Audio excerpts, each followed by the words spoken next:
আজকেও গুরুত্বপূর্ণ একটা টিউটোরিয়াল নিয়ে হাজির হয়েছে। আজকের টিউটোরিয়ালটা হচ্ছে কিভাবে ইমোতে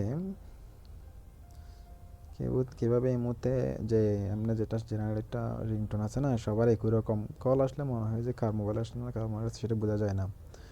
তো মোবাইল থেকে এমনি সাধারণ কল আসলে যেরকম নিজস্ব রিংটোন দেওয়া যায়, ইমোতেও এরকম রিংটোন চাইলে ব্যবহার করা যায়। আজকে আমি দেখাবো কীভাবে নিজের মতো করে রিংটোন সেট করা যায়। ইমোতে কীভাবে নিজের মতো করে রিংটোন সেট করা যায় সেটা আমি আজকের টিউটোরিয়াল দেখাবো। প্রথমে আমি ইমোতে যাচ্ছি। ইমোতে গিয়ে এখানে নিচে যেটা 3টা দাগ আছে এইটাতে ক্লিক করব। তারপরে যাবো যে সেটিংয়ে যাব। তারপর নিচের দিকে গিয়ে এখানে দেখাচ্ছে কল সেটিং, এর নিচে দেখাচ্ছে রিংটোন। এই রিংটোনে ক্লিক করব। রিংটোনে গিয়ে মিডিয়া স্টোরেজ এটাতে যাব। এখান থেকে ইচ্ছা মতো আমার যেটা খুশি সেটা দেওয়া যাবে। এটা দিতে পারবো, চাইলে দেওয়া যাবে।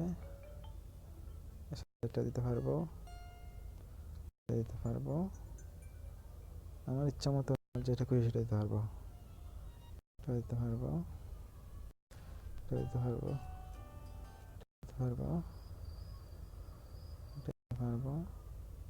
অথবা এখানে অ্যাড রিংটোনে গিয়ে আমি এখান থেকে আমার মোবাইলে যে কোথাও যদি অডিও থাকে, মিউজিক থাকে, ওখান থেকে আমার ইচ্ছা মতো যে কোনো একটা আমার ইচ্ছা মতো সিলেক্ট করে তারপর এটা আমি কী করতে পারবো, এখানে রিংটোন হিসেবে সেট করতে পারবো। এই হচ্ছে আজকের টিউটোরিয়াল। ধন্যবাদ সবাইকে।